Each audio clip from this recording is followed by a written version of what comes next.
Then, what is the main idea? I think the main idea was how to spot a lie, as the title said. Actually, there were four big topics that the speaker told us, but I can't exactly remember all four of them, but I think this speech is more focused on a specific topic, which is how to spot a people who is lying. Yeah. Actually, she pointed out four topics. First one is why we are all liars, and the second one is how you can become a lie spotter.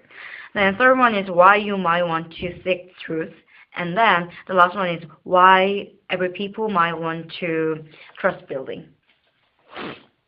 And remember how the author mentioned about her book in the beginning? Mm-hmm. And what I was impressed about was that she introduced the book to your audience and just joked about it and said, "Oh, I published a book about lie detecting, and ever since there's no appointment that I can't have any appointment. Nobody ever wants to have one Starbucks appointment with me." Mm-hmm. And she was saying it in a joking tone, but then she was indirectly proving to the audience that she has an authority and authenticity in this particular area. Mm-hmm. So I thought it was impressive. Yeah, and she was explaining how she was pointing out all these great points in her speech to explain how liars' action can be found out by lie spotters. Yeah.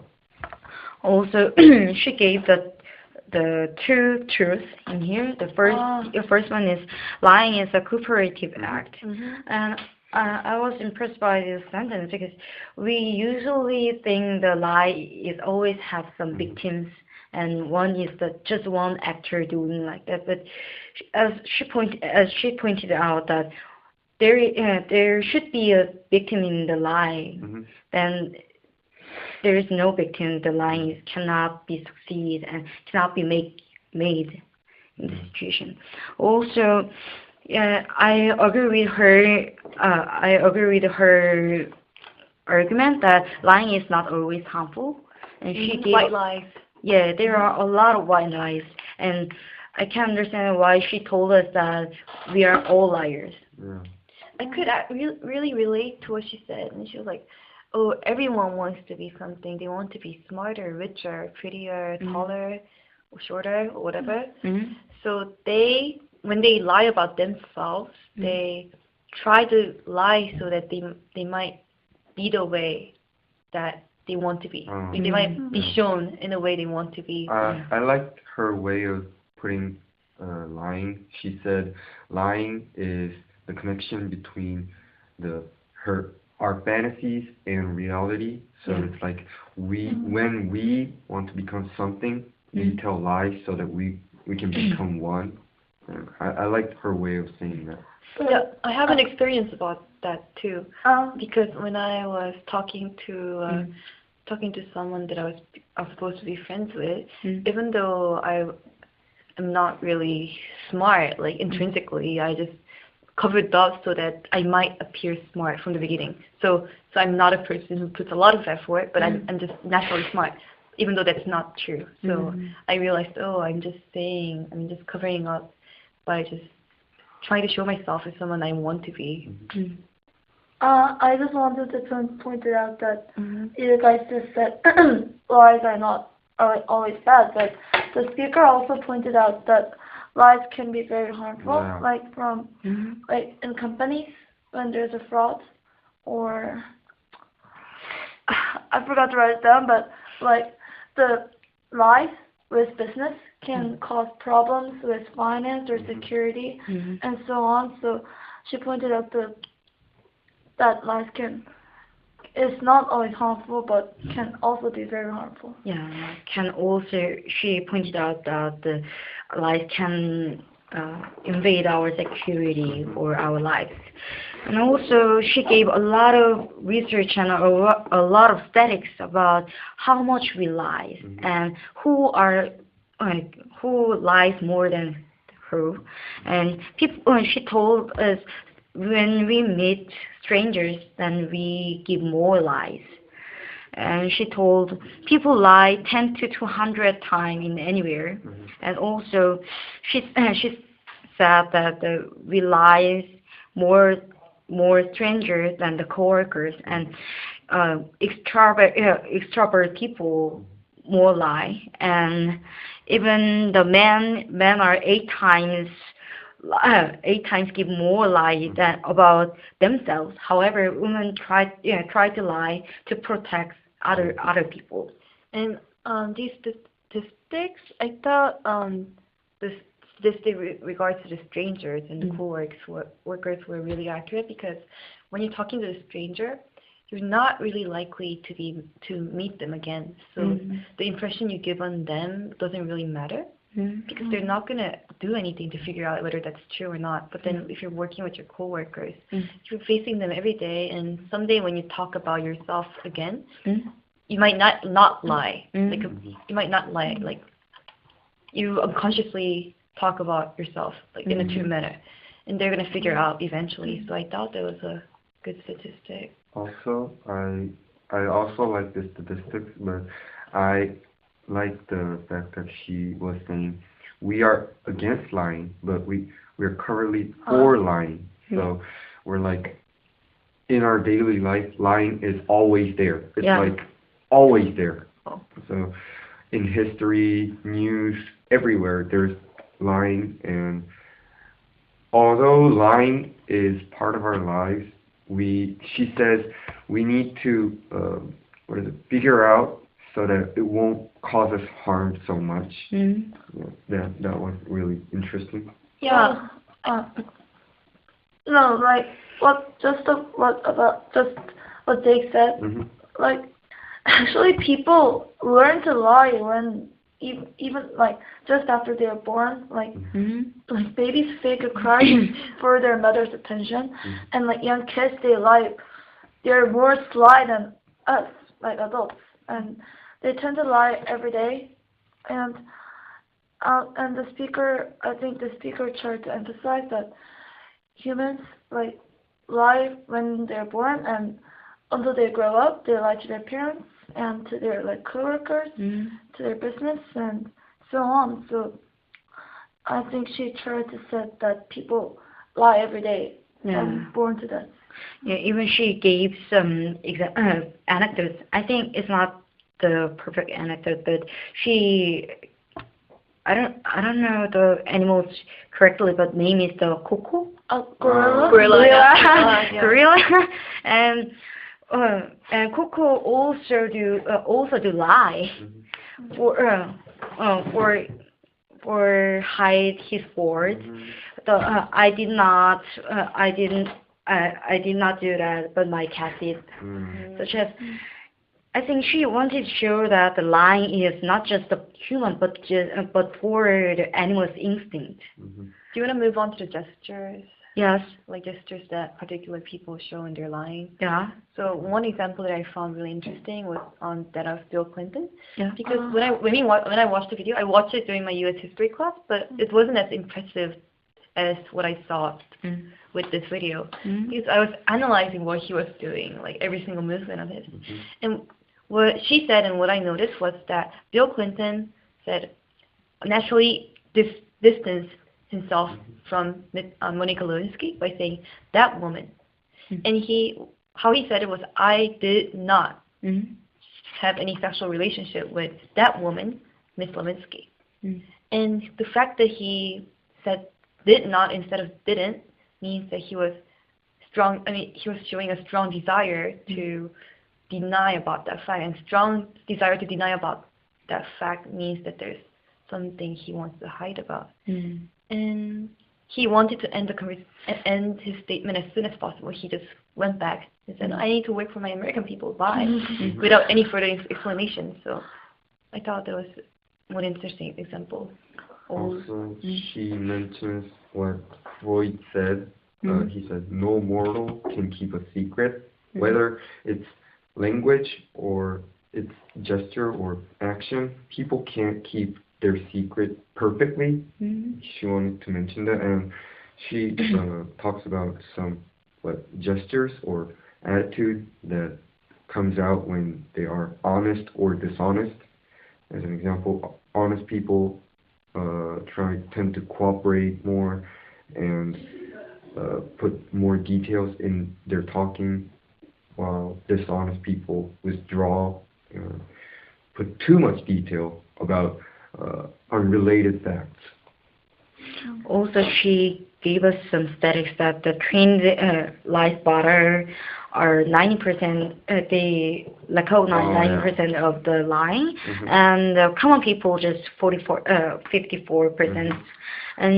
And then after she showed this kind of static, she, like Jake pointed out, that she gave a lot of example how we can catch the line, such as the gestures.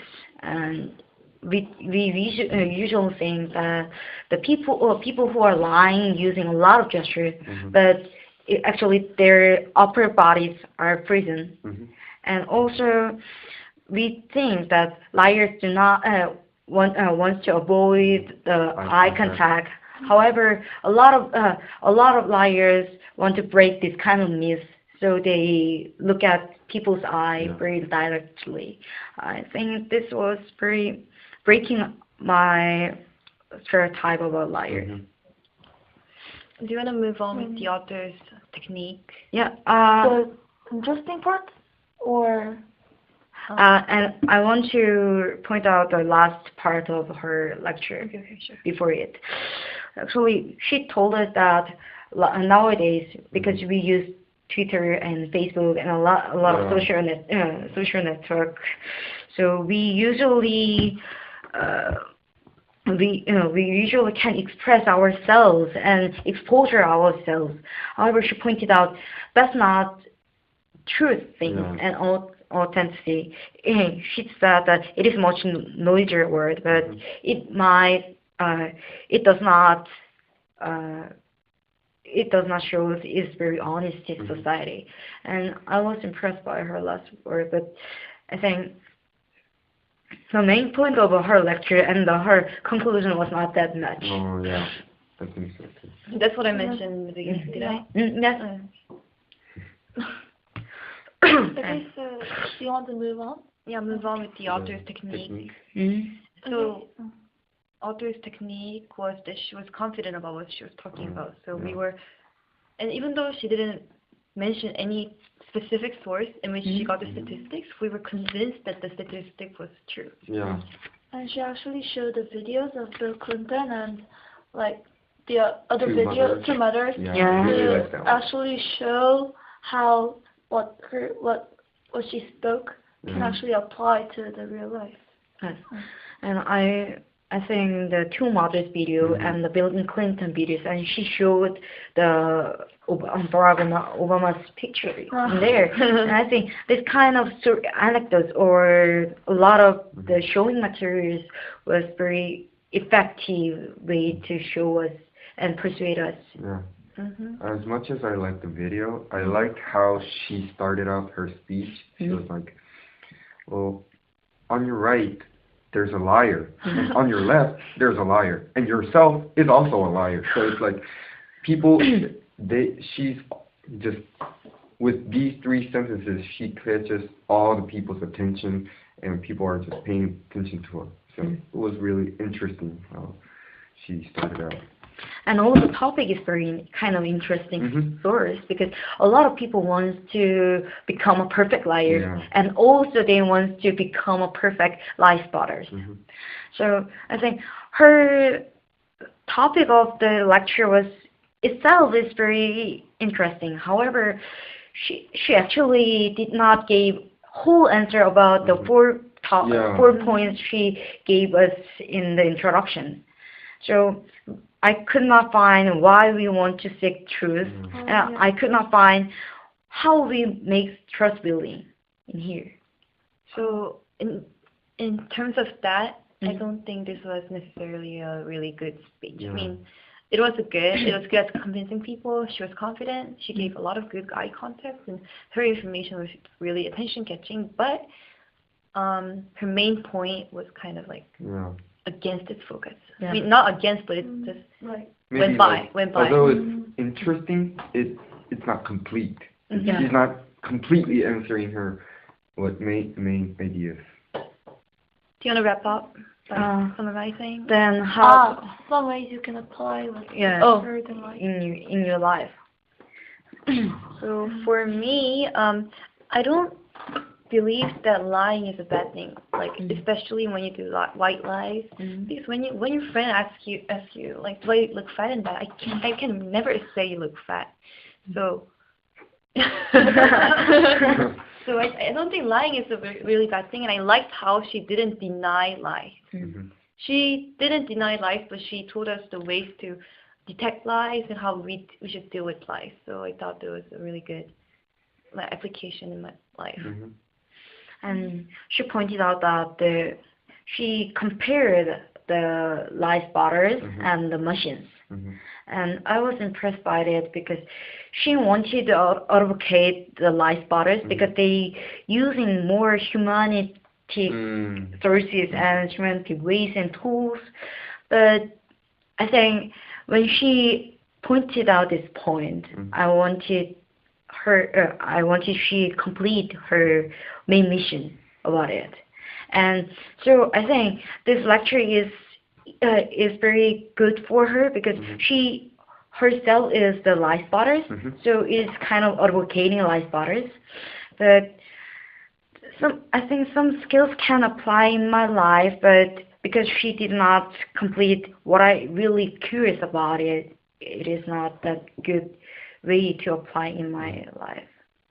Well, like I personally believe I'm a very sincere person because I don't opposite to Kyuhyun, I don't like to lie to people because for friends or parents or people who are close to me, I actually don't say good words like when I don't have to like for example when a fat friend asked me, am I fat? And I told them like you should go exercising with me. I speak to them like that, and also I can't lie. Like when I lie, all the expression I show, I can't help to show them to people. So, like, for type of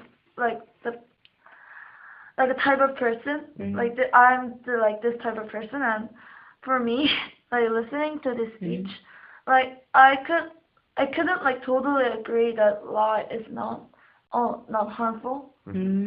So, I like the speech, but for the the speaker's opinion, I couldn't like totally agree. Yeah. At first, hearing this speech made me think about like how I can spot lies. Well, that would be how I would apply to my life, but hearing it till end made me think about like how I should be more truthful to people around me, and also I should be more careful about my gestures when I'm when you're lying. So yeah, that was what I would apply to my life. Before we wrap up, I want to talk with the Minju's idea because I think not only just individuals, but the society wants lying. Wants people lying. I think the society makes people that we need to give some complimentary to people, and even in our social life, if there is no lying in the social life, we can't survive. We can't survive because our bosses and our we need to not lie. Even though you might not want to. And if you're not good at lying, even people and the professors teach us that we need to learn. Sometimes be